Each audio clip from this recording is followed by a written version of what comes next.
gestuelle simple sur un rythme très entraînant.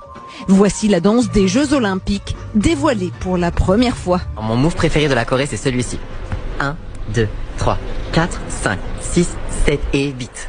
Le mot-clé, vraiment, c'est la joie.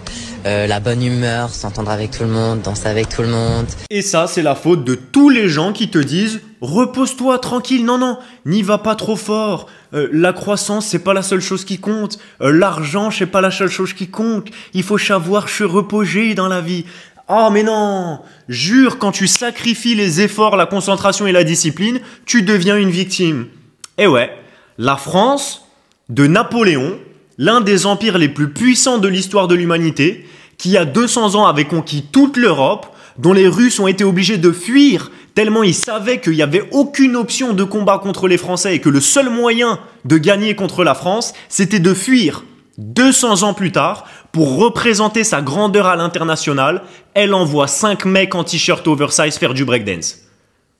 Donc c'est genre, quand vous me dites « Oui, mais moi j'ai pas envie de conquérir le monde, etc. » Il n'y a aucun problème. Il y a un prix qui vient avec ça, qui est que tu deviens médiocre en fait. Il n'y a pas 15 000 solutions et tu peux être aussi woke que tu veux, croire que Mercure est aligné avec Saturne autant que tu veux, ça change rien à la réalité, qui est que dans la vie, soit tu progresses, soit tu régresses.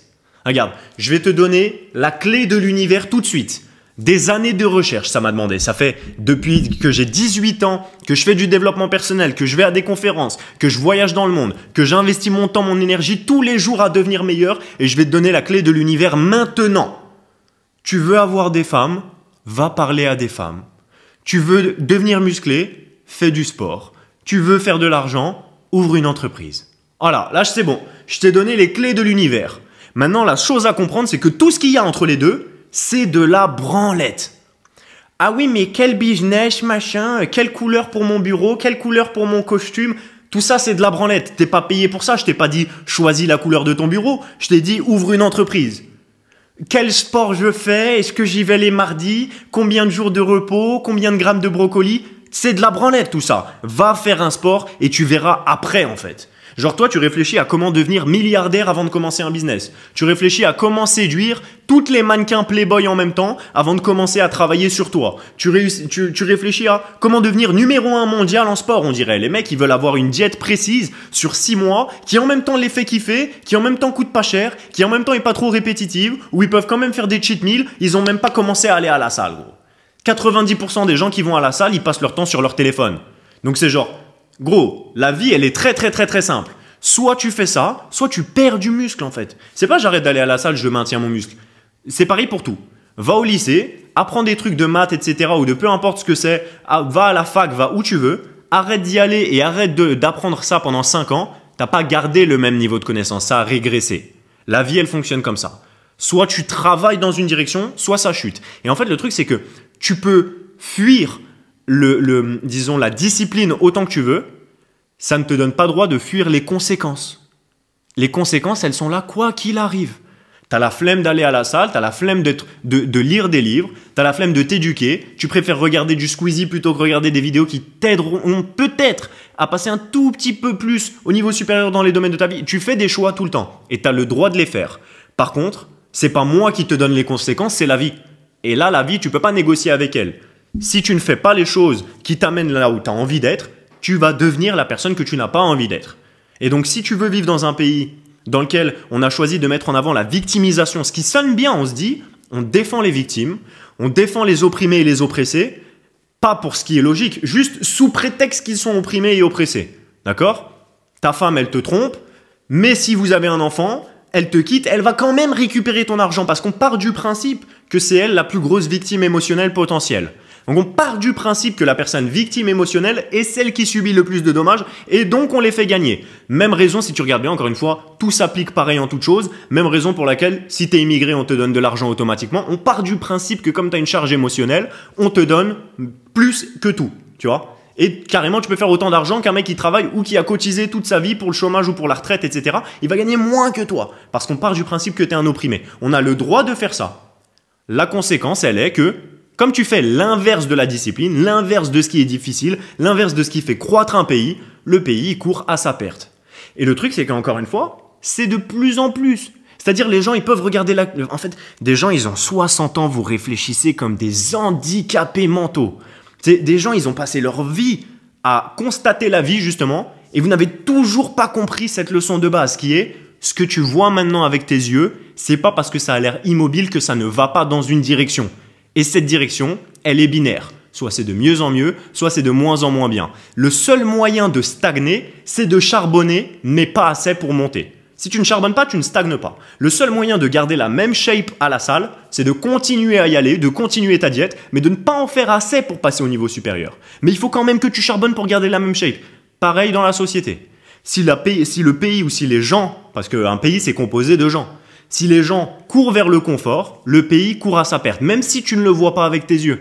Parce que là, quand on fait des JO comme ça, on pourrait se dire, c'est pas grand chose, c'est juste voilà, du breakdance, une émission de télé, parce que globalement les JO c'est un événement sportif et de la télé, on pourrait se dire c'est pas très important. La manière de faire une chose, c'est la manière de tout faire. Comme je te l'ai dit, ça se répercute dans la loi, entre les relations hommes-femmes, ça se répercute aussi dans les décisions économiques avec les immigrés, etc. Je dis pas que c'est juste ou pas juste, je dis juste que c'est un choix qui amène quelque part. Et que ce quelque part, il n'est pas positif quand on était une puissance mondiale, qu'on dégringole dans la qualité de nos écoles, dans la qualité de notre art, dans la qualité de nos scientifiques qui se barrent tous à l'étranger puisqu'ils sont mieux payés, mieux reconnus, et qu'en France, t'as plein de scientifiques qui parlent du fait que malgré qu'ils soient reconnus, malgré qu'ils aient fait des travaux importants, etc., s'ils ne vont pas dans la même direction que le narratif des autres scientifiques, ils sont éteints, on ne leur donne plus la parole, etc. Et donc, on ne met pas en avant nos scientifiques, et donc, ils se barrent à l'étranger dans des pays où ils sont reconnus. Les gens qui payent des impôts, comme on est le deuxième pays le plus taxé au monde, et ben les milliardaires ou ceux qui ont énormément d'argent, ils sont obligés de frauder fiscalement ou de se barrer, sinon ils sont plus compétitifs avec leurs compétiteurs. Juste par principe qu'il y a 30% de plus de leur argent qu'à l'étranger qui disparaît.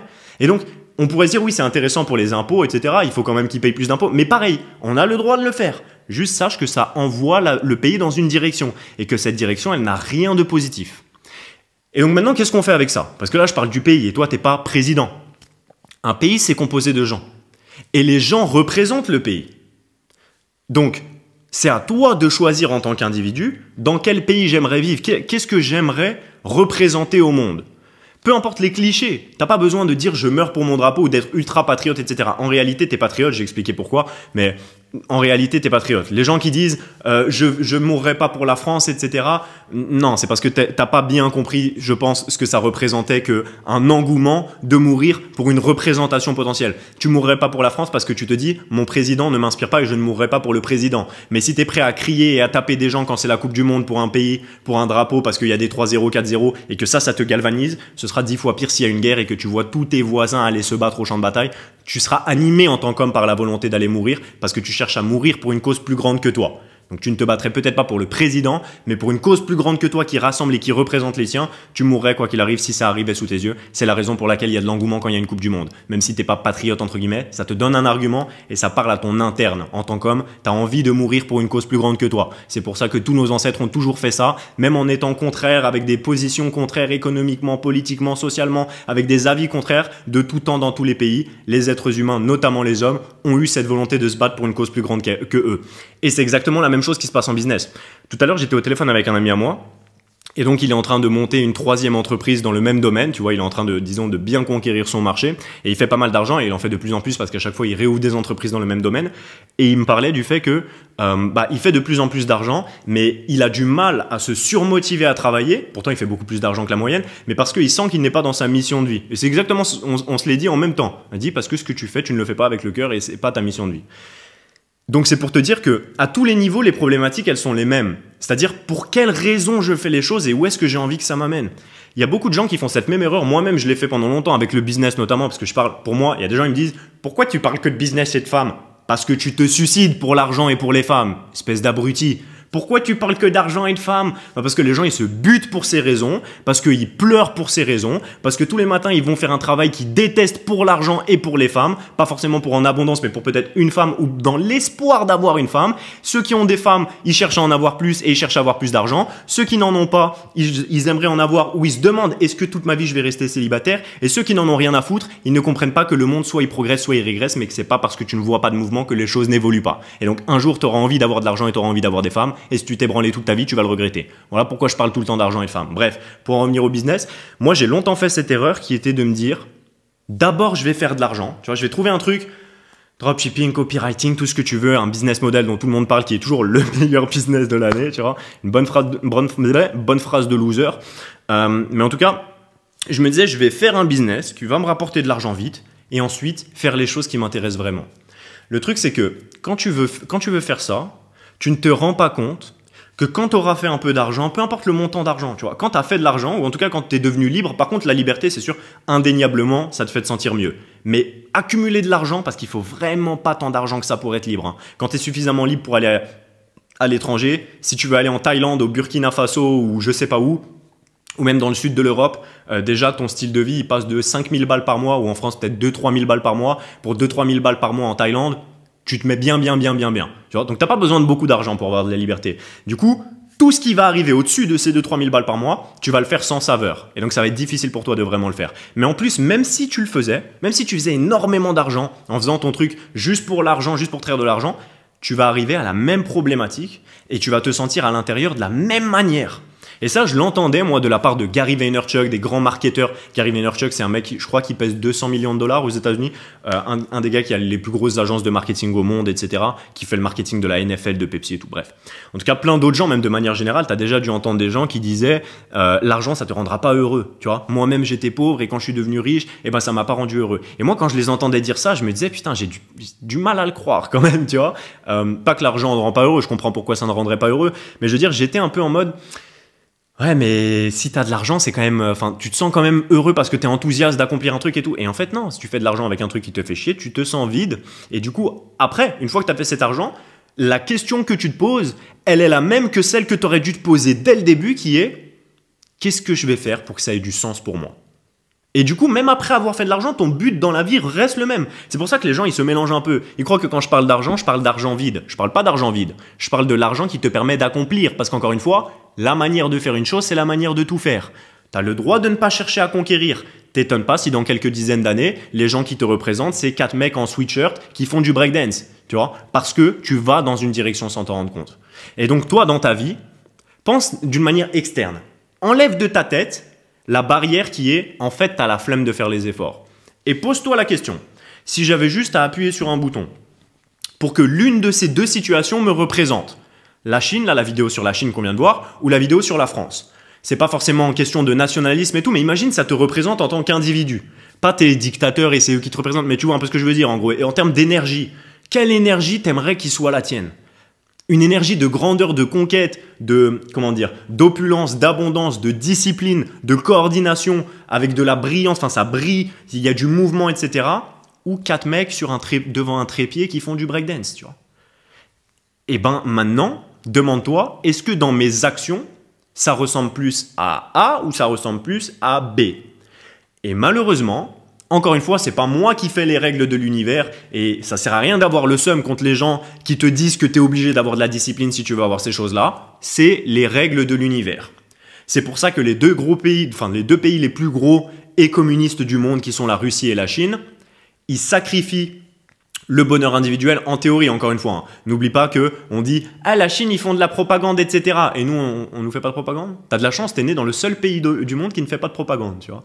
Remets-toi en question. Si on te dit là-bas c'est les méchants, peut-être que c'est bizarre. Mais bon, bref. En tout cas, tout ça pour dire qu'en admettant que ce soit vrai, que les gens sont beaucoup plus malheureux en Chine, en Russie, etc., même si évidemment en Chine, tu as le crédit social et tout, donc je remets pas en question, mais en admettant que les clichés soient aussi vrais que ce qu'ils ont l'air d'être, eh ben, tu sacrifies ça en échange de deux pays qui sont sur une croissance exceptionnelle en termes de puissance, qu'elle soit militaire, de puissance mondiale, internationale, économique, de mainmise sur le pétrole, et enfin de toutes les choses de croissance économique et de la croissance du pays en tant que pays, indéniablement, on se fait chier dessus.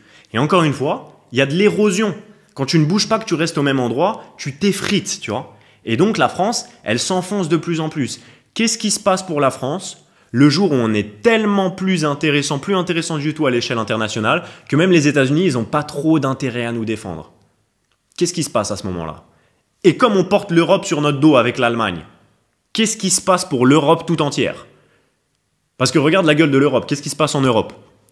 Si tu regardes l'Europe, c'est un mélange de pays pauvres. On pourrait dire ça va un petit peu... Portugal, Espagne, Italie, Grèce, je suis désolé, c'est pas de la dinguerie, tu vois. Albanie, Roumanie, tout ça, Hongrie, c'est beau, hein. Personne n'a envie de vivre là-bas. Je pense que t'as jamais personne qui s'est réveillé, qui s'est dit mon rêve c'est d'aller en Hongrie et de vivre là-bas, tu vois, à part vraiment les amoureux de l'architecture. En tout cas, globalement, il n'y a pas une vague d'immigration massive où les gens se disent j'ai envie d'aller en Albanie, tu vois. Donc, en gros, c'est que de la merde. Et la France, l'Allemagne qui portent le monde à bout de bras. Le Danemark où ça se passe pas trop mal en vrai au Danemark. Le Luxembourg, c'est pas trop mal. Le Pays-Bas, je connais pas. Et les pays du Nord, Suède, Islande, etc., où on est dans un pays de libéraux, où tout est libre, mais où les pays, il n'y a pas de croissance, encore une fois, il y a une légère croissance, mais t'es pas en train de révolutionner l'histoire de l'humanité. Globalement, le continent, il meurt. Quant à l'Afrique, la population, elle se multiplie de plus en plus, t'as de plus en plus d'opportunités en Afrique, de plus en plus d'argent en Afrique. Évidemment, il y a des détournements, mais l'Afrique est clairement sur une pente ascendante. L'Amérique latine, elle se fait rouler dessus. Les États-Unis, ça se passe, mais ils prennent des risques, ils sont vraiment, vraiment en danger. Et tout ce qui est Chine, Russie, Arabie Saoudite, ils sont globalement en train de chier sur tout le monde. Donc littéralement, si tu regardes, on est la suite logique après l'Amérique latine, c'est nous. Tu vois, l'Europe, ça va mourir. Parce qu'on est trop arrogant. Et ça, c'est dans la culture française. Que de croire, moi-même j'ai cette arrogance naturelle, seulement je l'ai déviée en direction de ma discipline et de qui je voulais devenir, tu vois. Mais même les pauvres ou les gens qui n'ont pas de réussite, pas que les pauvres économiquement, mais les pauvres intellectuellement, ils ont le même niveau d'arrogance de me regarder moi et de dire que je n'ai pas raison alors que ce que je dis ce sont des faits de l'univers. La discipline dans une direction, peut-être te fait sacrifier légèrement l'illusion du confort de rester sur ton canapé à rien faire, mais en échange elle t'amène indéniablement plus de résultats dans la vie. Le truc, c'est que la France et les francophones et les gens de manière générale, parce qu'il n'y a pas que la France, hein, les gens sont arrogants. Mais arrogants négativement. Pas l'arrogance qui te fait prendre confiance en toi, qui te fait bomber le torse et qui te fait te dire si je veux vivre la vie que je pense, que j'estime mériter, il faut que je travaille à hauteur égale, voire plus. Non, ça c'est une arrogance positive, tu vois, c'est une arrogance qui en plus nourrit du travail. Moi je te parle de l'arrogance des gens qui regardent et qui se disent eux ils sont moins bien que nous parce qu'ils font ça. Ah non, moi il faut pas que je fasse plus de 40 heures par semaine. Moi, quand je travaillais, je regardais, tu vois, des vidéos. J'avais la flemme, hein, j'ai toujours été un énorme flemmard. Toujours voulu être entrepreneur pour l'argent, mais à l'époque, quand j'étais jeune, quand j'avais 17-18 ans, pour l'argent dans ma tête qui tombe du ciel, où je suis dans un jacuzzi à boire du champagne et tout. C'était ça ma vision, tu vois, enfin, ce que j'espérais qu'il arrive. Et j'étais tellement désespéré, et je regardais beaucoup de contenu aux États-Unis, que je voyais un mec qui disait, gros, tu dois faire 2 ou 3 tafs en même temps, tu vois, t'es obligé. Et aux États-Unis, c'est la norme, t'as beaucoup de gens qui font 2 ou 3 tafs. J'étais prêt, et ça sonne con, hein, mais j'étais vraiment un flemmard. Donc pour moi, c'était vraiment une étape dans ma vie de me dire, allez, tu sais quoi, je vais prendre un 2e travail pour le soir quand je finis ce travail, et je vais prendre un 3e travail pour le week-end. J'ai appelé la boîte d'intérim, et ils m'ont dit, légalement en France, tu n'as pas le droit de travailler plus de 48 heures par semaine, et il faut qu'en moyenne sur l'année, ça fasse moins de 44 heures par semaine. Et je travaillais déjà 40 heures par semaine. Et je me suis dit, mais attends, 40 heures, ça représente moins de 30% de ma semaine, là. Moins de 25% de ma semaine, pardon. Moins de 25% de ma semaine. Si j'ai envie de travailler plus, je n'ai pas le droit de travailler plus, tu vois. Il n'y a pas de dérogation, rien. Il est interdit de travailler plus. Et est-ce que c'est ça que tu as envie de faire, tu vois? Est-ce que c'est là que tu as envie d'être? En théorie, ça a été le principe et l'idée derrière les auto-entreprises de faciliter l'accès à pouvoir faire un side hustle, etc. Mais bon, de mémoire, plus de 50% des auto-entrepreneurs gagnent moins de 500 € par mois. Donc de la même manière, les gens qui disent « l'entrepreneuriat, c'est la bonne solution », il y a des niveaux hein, quand même. Hein. Il y a des niveaux, puisque plus de la moitié des gens, voire même je crois que c'est peut-être beaucoup plus que ça. Hein. En tout cas, je sais que la majorité des gens, pour sûr, gagnent moins de 500 € par mois dans l'entrepreneuriat. Mais encore une fois, c'est des étapes. Parce que tu vas me dire « oui, mais au début, tu m'as dit alors si tu veux faire de l'argent, deviens entrepreneur ». En fait, 300 €, c'est de l'argent. Maintenant, si tu veux faire plus d'argent, il faut que tu deviennes un meilleur entrepreneur. De la même manière pour le sport. Si tu veux faire du muscle ou de la force ou de l'esthétique ou quoi que ce soit, prends n'importe quel sport. Fais de l'escrime. Tu vas devenir plus musclé si tu passes de 0 à escrime. Si tu veux devenir encore plus musclé, fais de la muscu. Si tu veux devenir plus, athlétique, fais de l'athlétisme, tu vois. Donc tu vas ensuite réaxer. Mais commence par faire un putain de truc. Arrête de te poser 1000 questions. Et en fait, c'est à cause de ça que les gens, ils vous parlent de le meilleur business de 2024. Parce qu'ils savent que beaucoup d'entre vous, malheureusement, et encore une fois, moi j'étais comme ça, donc je le dis pas pour... Mais t'es un flemmard. Et tu te caches toi-même derrière l'illusion que si je ne gagne pas d'argent, c'est parce que je ne connais pas le meilleur business de 2024. Mais il y a qui? Est-ce que Elon Musk il t'a déjà parlé de le meilleur business de 2024? Ah bah c'est marrant, les seuls gens qui te parlent de le meilleur business de 2024, c'est des gens sur les réseaux qui te vendent des formations sur ce business. Ah putain, ça tombe bien. Franchement, on a de la chance, on est tombé au bon endroit, tu vois. Je sais pas, moi je trouve ça médiocre. Et je considère que, encore une fois, chacun a le choix, tu vois. Les gens qui me disent moi j'ai envie d'être médiocre. Sois médiocre, continue de puer la merde. Mais ne te plains pas que je prenne l'argent qui pourrait être le tien, que je prenne les femmes qui pourraient être les tiennes, et que je sois plus grand, plus sexy, plus intelligent, plus charismatique que ce que tu ne le seras jamais. Pas parce que je suis né comme ça, mais parce que je lis les livres que tu ne lis pas, je suis les conférences que tu ne suis pas, je parle aux gens à qui tu ne parles pas, et je fais les choses que tu ne fais pas. Donc A égale A. Je fais ça, ça m'amène là. Aussi simple que ça. Et je sais qu'il y en a d'entre vous, parce que quand je regarde YouTube, sérieux, c'est médiocre, les gars. Les gens, ils sont médiocres. Je suis désolé, à tous les niveaux. Encore des gens qui ont beaucoup plus d'abonnés, beaucoup plus connus, etc. C'est de la merde. Ils connaissent rien à ce qu'ils disent, en fait. C'est genre, bref, c'est free win pour moi. Mais bon.